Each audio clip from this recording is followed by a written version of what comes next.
একজন কন্যা আছে, কি নাম গো? রুক্মিণী মহারানী। তো রুক্মিণী যেদিন থেকে সাধককে গোবিন্দের রস আস্বাদন করেছেন, বলি কেমন গো? বলি শ্যাম সুন্দর, শ্যাম সুন্দর। বলি কেমন সুন্দর? শ্যামের হাসি সুন্দর, বাঁশি সুন্দর, শ্যাম সুন্দর, শ্যাম সুন্দর। তো যেদিন থেকে শুনলেন শ্যাম সুন্দর, শ্যাম সুন্দর, শ্যামের হাসি সুন্দর, বাঁশি সুন্দর, শ্যাম সুন্দর, চরণের নূপুর সুন্দর, এইভাবে তিনি বললেন কৃষ্ণ গুণকথা কীর্তন যেদিন থেকেই শুনেছেন সেদিন থেকে মনে মনে একটা স্বাদ হয়েছে। কি স্বাদ? হ্যাঁ, যে এত সুন্দর তাকে যদি প্রতিরূপে পেতাম না তাহলে আমি কত আনন্দ পেতাম। তাহলে কথা কে না চাই সুন্দর প্রতি হোক। তো রুক্মিণী মনে মনে প্রতিরূপে কর্ম করতে চেয়েছে। তো রুক্মিণী প্রতিদিন তার একটাই চিন্তা, একটাই স্মরণ, একটাই ডাক, একটাই কীর্তনে গোবিন্দ গোবিন্দ তুমি আমায় গ্রহণ করো। আমার ঘুমিয়ে পড়েছে, জাগিয়ে দাও, জল মিষ্টি পাবে না। বিয়ে বাড়ি তো, আরে কখন চলে যাবে? না নিয়ে চলে যাবে, বিয়ে বাড়ি তো। কেউ ঘুমিয়ে না, বাবা যে ঘুমিয়ে পড়বে সে কিন্তু বাবা পথটা দিয়ে যেতে পারবে না। এবার কি হলো জানো? আর বেশি করে অল্প সময় এইবার হয়নি। আরে যাও, প্রত্যেকদিন পাঠাচ্ছে গোবিন্দের কাছে, গোবিন্দ তুমি আমায় গ্রহণ করো। তো গোবিন্দ বলে একবার যে আমাকে যেমন করে কেউ প্রতিরূপে পেতে চায়, কেউ সখা রূপে, কেউ বন্ধু রূপে, যে যেবার পুত্র যে যেভাবে আমায় ভজন করবে তার কাছে তেমন করে যায়। তো ভগবান মনে মনে চিন্তা, তুমি যখন আমায় প্রতিরূপে পেতে চাও আমি আমায় গ্রহণ করবো। কিন্তু জানো রুক্মিণী একদিন তার পিতাকে বলে, পিতা আমাদের সম্বন্ধ দেখতে হবে। কেন? আমার একজনকে মনে মনে প্রতিরূপে ভালোবাসো। কাকে ভালোবাসো? বলে জগতে যিনি সর্বসুন্দর, যার উপরে আর সুন্দর কেউ নাই, সেই শ্যাম সুন্দর ভগবানকে আমি প্রতিরূপে ভালোবাসি। বলি শ্যাম সুন্দর ভগবান কি বাবা, কি জানো তোমাদের? তাহলে ইহ জগতের প্রতীক থেকে তোমার শ্যাম সুন্দর বড় প্রতি হয়ে গেল। গাড়িতে গৌরী বলবো, ইনি তো হচ্ছে দেব এই জগতের প্রতি, আর জগৎ জাতি হচ্ছে গোবিন্দ। জগৎ জাতি হলো গোবিন্দ। তো রুক্মিণী মনে মনে চিন্তন করে, গোবিন্দ আমি কি তোমার হতে পারবো? তুমি কি এত কৃপা করবে?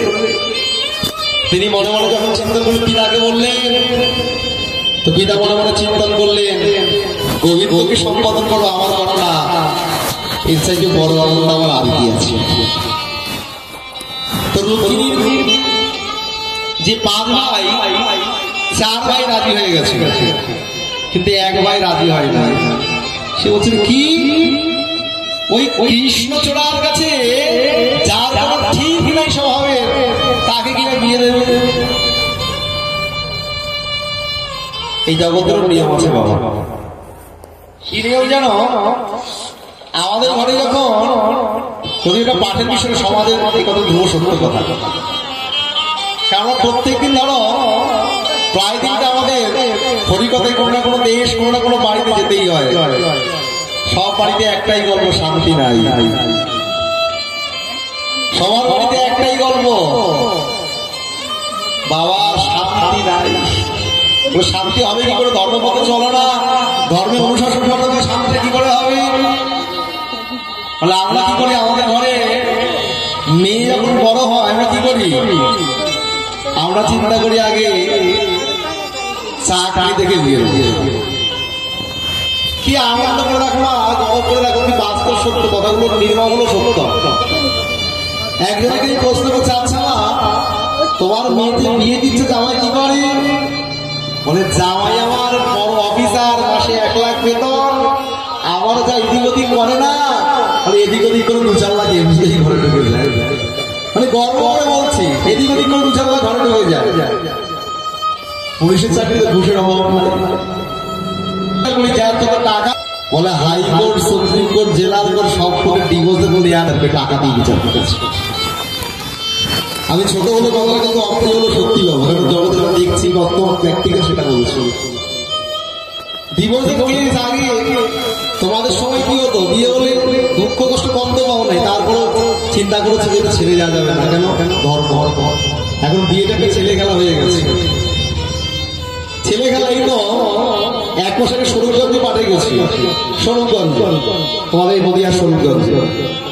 তেমন সময় একটা আমার এসে কাঁদছে, আমার স্ত্রী আমার আরেক ঘরের বরের সঙ্গে পালিয়ে গেছে।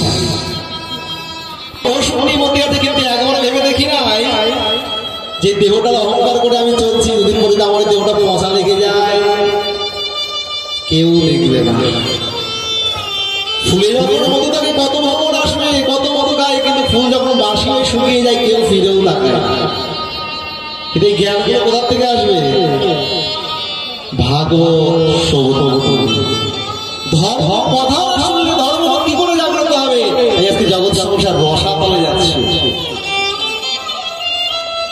আজকে রুক্মিণী চার ভাই রাজি হলেন না কৃষ্ণকে আমরা প্রতিরূপে দিতে চাই, কিন্তু এক ভাই রুক্ম বিবাহের বাধা দিলেন না, হবে না। আমি বেঁচে থাকতে কখনো ওই কৃষ্ণের সঙ্গে বিবাহ দিতে আমি দেব না। এবার কি করলেন তিনি? বিবাহ ঠিক করলেন কার সঙ্গে? শিশুপালের সঙ্গে। এখন পিতাও ভয়ে ভয়ে চিন্তা করে, বাবা এখন ছেলে হয়ে বড় হয়ে গেলে বাবার তার জোর থাকে না, তো শিশুপালের সঙ্গে। এবার কি হলো? রুক্মিণী মনে মনে চিন্তন করে, হা গোবিন্দ, আমি যে ধর্ম সংকটে পড়েছি, একমাত্র তুমি ছাড়া আমার আর কেউ নেই, মনুষ্যদার কথা কথা কথা। কিন্তু আমার এই মনের কথা গোবিন্দ কি করে বানাবো? আজকে এরকম সাধু বৈষ্ণব সংঘাতিত কখনো ভগবত দর্শন হয় না, তার প্রমাণে রুক্মিণী নাম আছে। একজন মাঝখানে প্রয়োজন। আমাদের ভক্তি জীবনে আসার পিছনে একজন না একজন ভক্তের সঙ্গ লাগছে কখনো হয় না, তাই? তো রুক্মিণী কি করলেন? একটা প্রেম পত্র লিখলেন, যে পত্রের মধ্যে লিখলেন, গোবিন্দ আমি আমার যা কিছু আছে সর্বস্ব, হা গোবিন্দ তোমার বলে আমি তোমার চরণে সঙ্গে দিলাম। হে গোবিন্দ, তুমি আমায় এই পুরী থেকে উদ্ধার করো। হে গোবিন্দ, হে গোবিন্দ, হে মধুসূদন, তুমি আমায় রক্ষা করে এই কাল পুরী থেকে তোমার চরণে আমায় নিয়ে যাও। জানানোর মতো জানাতে হবে তো বাবা, ঠিকঠাক পত্র তো লিখতে হবে, না হলে গোবিন্দ আসবে কেন? তা আছে গোবিন্দের কাছে পত্রে গেলেন, তো গোবিন্দ ঠিক আছে আমিও দেখবো। আজকে বিবাহের আয়োজন হয়ে গেছে, আজকে রথে করে কে আসছে গো? বলে শিশুপাল আসছে। তো শিশুপাল আজকে বিয়ে করতে আসছে বাবা। শিশুপাল যখন আসছেন, চারিদিকে সানাই বাজতে শুরু হলো।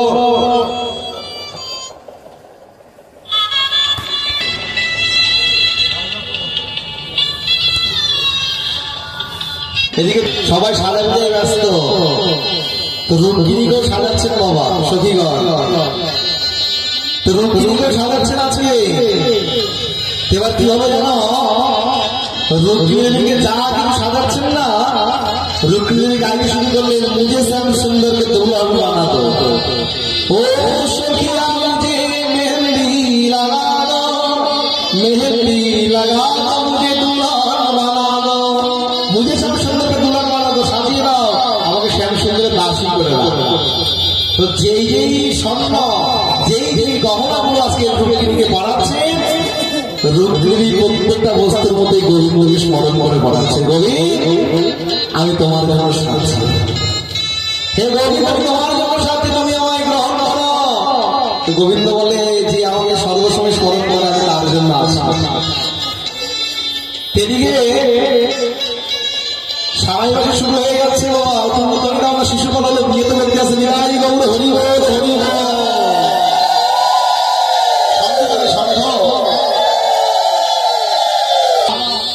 শিশু বলেন না আনন্দ ধর্ম বিয়ে বলে কথা।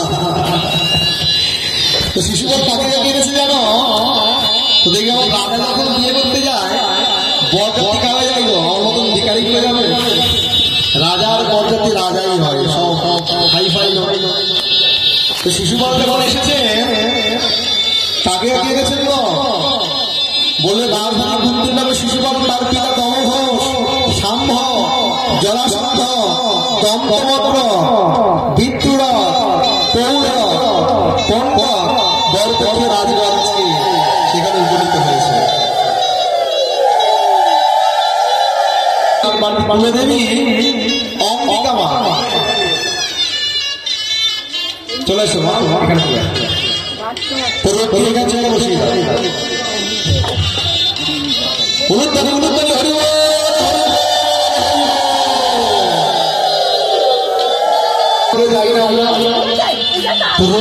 বাড়িতে তাদের প্রিয়, তাদের বাড়ির বড় দেবীকে জানো? মা অম্বিকা। কেমন সময় দেখো মায়ের মাঠে মন্দির শোনো, মাস কিন্তু দেখতে পাবে আর মন্দির কথাগুলো শোনো। তো রুক্মিণী দেবী মায়ের কাছে প্রণাম করেছেন, প্রার্থনা করে কি বলছেন? হে মা অম্বিকে, গণেশের সন্তানদের সমন্বিতা মঙ্গলের স্বরূপিণী তোমাকে পুরো নমস্কার করি। ভগবান শ্রীকৃষ্ণদের আমার প্রতি হয়, তুমি এটা আমাকে অনুমোদন করো। নিতাই গৌর হরি বল হরি বল।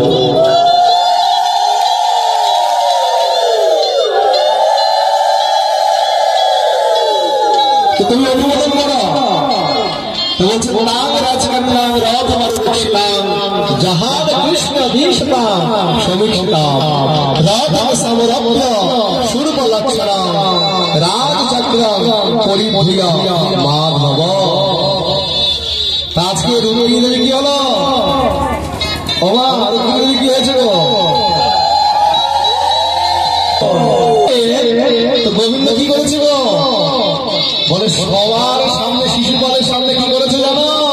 বলে রথ নিয়ে এসে এক হাতে রুক্মিণীকে ধরে তুলে বলে সঙ্গে সঙ্গে নিয়ে বেরিয়ে গেল। নিতাই গৌর হরি।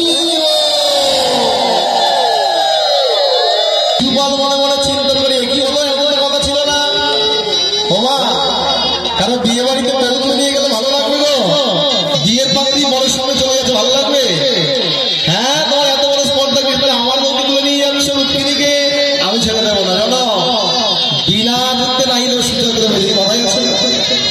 যুদ্ধ করে কৃষ্ণ অকৃষ্ণ, তুমি আমার বউকে নিতে গেলে, রুক্মিণীকে নিতে গেলে আমার সঙ্গে তোমার যুদ্ধ করতে হবে। তো ভগবান কি করলে? হ্যাঁ, আমি পুরুষের মতন যাবো না, পুরুষ তো পুরুষের মতন যাবো। কি করলে? বলে আছে শিশুপালের সঙ্গে যুদ্ধ হলো, শিশুপালকে ভগবান পরাস্ত করলেন। শিশুপালকে পরাস্ত করে আজকে ভগবান বললেন একাই সমস্ত আধুনা পরাহিত করে রুক্মিণী দেবীকে নিয়ে ভগবান কি করলেন? আজকে দ্বারকায় ভগবান গমন করলেন। বলিয়ে ভগবান কি, কৃষ্ণচন্দ্র ভগবান কি। আজকে দ্বারকাপুরীতে ভগবান বিয়ে করেছিল কেমন করে? ভগবান রুক্মিণীকে বিয়ে করলেন রাক্ষস বিধি অনুসারে। তো ভগবান বিয়ে করলেন, তো দ্বারকাপুরী আজকে বড় আনন্দিত, খুব আনন্দ দ্বারকাপুরীতে। কেন? আজকে দ্বারকাপুরীতে লক্ষ্মী লক্ষ্মী এবং নারায়ণের মিলন হল। নিতাই গৌর হরি। ভগবান সেখানে সম্ভাষণ বাদ করেছেন।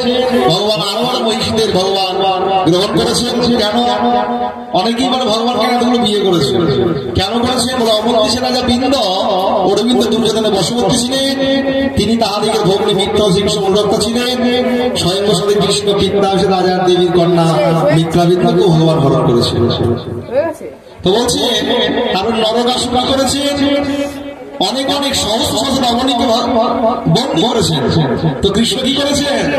সেই সমস্ত সহস্র সহস্র রমণীদেরকে ভগবান নিজে যুদ্ধ করে উদ্ধার করেছেন। তো উদ্ধার করার পরে সেই সমস্ত রমণীদের বলছে তোমরা ঘরে ফিরে চলে যাও, তোমরা ঘরে ফিরে যাও।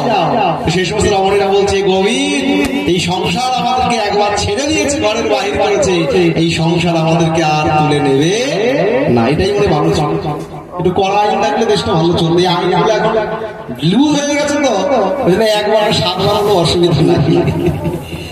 এবার কি হলো? সমস্ত রমণীরা বলছে যে এই সংসার আমাদেরকে একবার ছেড়ে দিয়েছে, ঘর থেকে বের হয়েছি, এই সংসার আমাদেরকে গ্রহণ করে গোবিন্দ এখন আমাদের একটাই রাস্তা, একটাই গতি। কি গতি? এই গোবিন্দ তুমি যদি কৃপা করো তবেই আমাদের গতি হবে। ভগবান বলছেন ঠিক আছে তাহলে আমি তোমাদের গ্রহণ করলাম। তো ভগবান কি করেছেন? সমস্ত মহিষীদের ভগবান গ্রহণ করেছেন। বলে দেখো জগৎ সবাই অবহেলিত, তাদেরকে কেউ দাম দেয় না, কিন্তু ভগবানের চরণে সমর্পিত হয়, ভগবান সকলকেই ভগবান কৃপা করেন। তা বলি ভক্ত বৎসল ভগবান কি